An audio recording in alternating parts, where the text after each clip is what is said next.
Hi, I'm going to show you how to pass variables using segues in Swift. This is a video I'm making because I always felt like when I was learning all this stuff, other ones were kind of confusing to me. They weren't really, I don't know, in the same language that I think in or something like that. So I'm going to make one that's clear to me, hopefully. So let's see. This is going to be divided into, I think, 3 parts. The first 2 will be setting it up on the storyboard, and then setting it up programmatically. And then the third video will be actually the creating the segue stuff. So if you kind of have the setup stuff done already, then you could jump right to the third video, I guess. I'll try to move fast though. So let's just call this segue demo.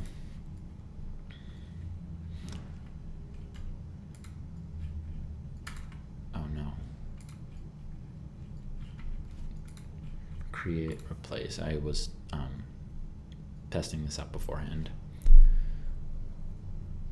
All right, here we are. I think this is running, I'm running Xcode 12.3, I think.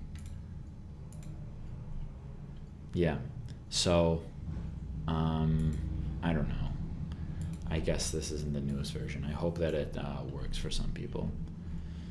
So like I said, we're gonna start by doing it setting up the storyboard stuff, and then in the next video we'll do more of the view controller stuff. This is how I just kind of learned this stuff basically on my own, using tutorials online and stuff. And so maybe the way I do it isn't like wouldn't work well in like a company setting, I don't know, but this is just to me the clearest way of doing it. So okay, my idea for how to do a clear example would be we enter some data, just like a text variable in the first view controller, and then we hit submit, and the segue takes us to the second one, and the second one displays whatever variable we typed in. An app this simple wouldn't really have a purpose, but we could think of examples like I'm thinking of like a game maybe. We enter the character's name and then we start playing, hypothetically. So to do that, we need a couple of these objects. Here is what I'm thinking for a clear example. We have a text box, which we'll enter stuff into, and then we'll have a button below it, something like that. And then on this one, we'll have, let's see, we'll have just not text, we'll just have a label to display that name, and it being a label, it'll be unchanging. And then I also want a picture. Like I said, I have this idea of this being a video game, even though you wouldn't be making an app like this for a game, you'd be using the other version of Xcode, but whatever. Just as an example, I like visual stuff. So let's have this image view here.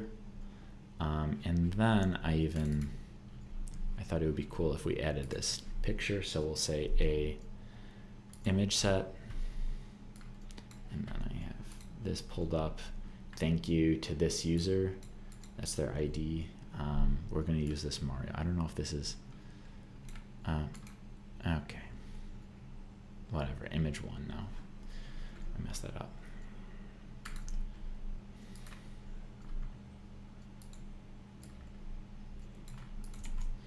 Okay, now let's use that image. So it won't actually change based on what the user submits as their name, but that's okay. It's just an example.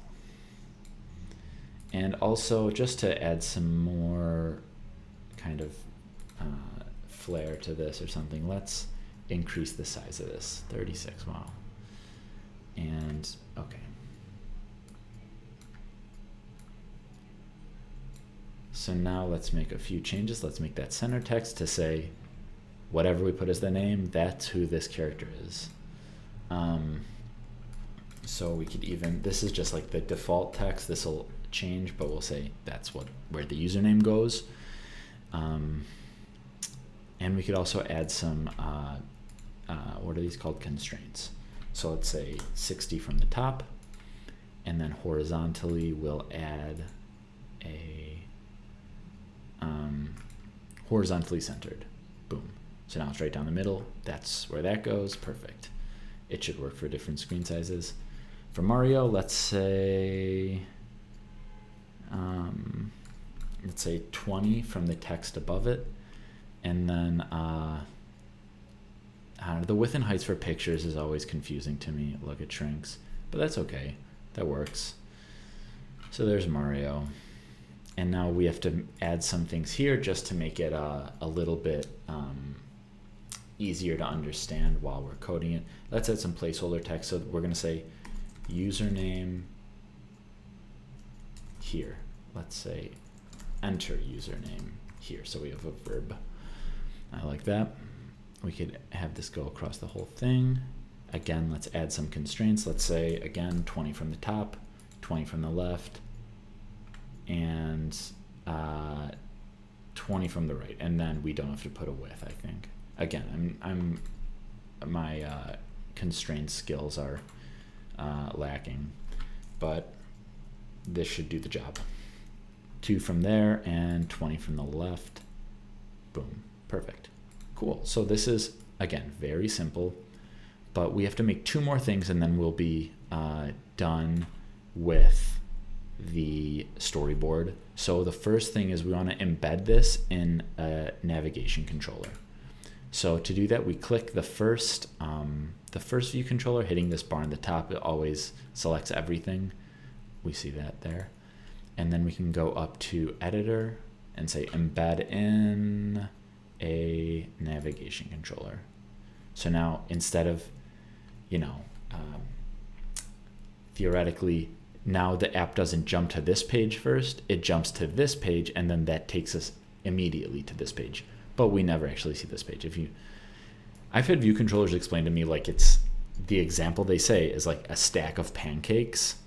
And so like this is, I guess, the plate, this one is the bottom, and then we throw the first one on top. And then if we segue to another page, that one is a pancake on top of that. I guess we could say a deck of cards too. I think you got the picture. But then, okay, so now we'll see actually how, as of now, all that adding this navigation controller did was add this thing, which again, we won't actually see, so what's the point of it? And then we see that it added this white bar on the top of this one. So here's actually a sign of what we're doing. So now we can actually create the segue. The segue won't really carry any data, but this really is the bare bones of what a segue is. You can click on a button and press down Control on the keyboard, and then click and drag across. We see this. That means we're doing it right. And now we release, and then it says action segue. Perfect. Show is just the default segue.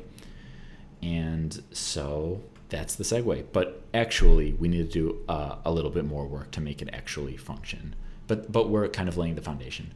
So again, this navigation controller. Now, as soon as we did that segue, this one gets that toolbar thing as well and the automatic back button. So that's saying, yeah, when we press that button, we're going to throw another pancake on the stack. But as soon as we want to go back, we can just hit that. So it kind of adds this built-in functionality. That's what the navigation controller is for. Okay, so that's all of the storyboard stuff. Now we're going to do some of the more programmatic stuff. See you in the next video.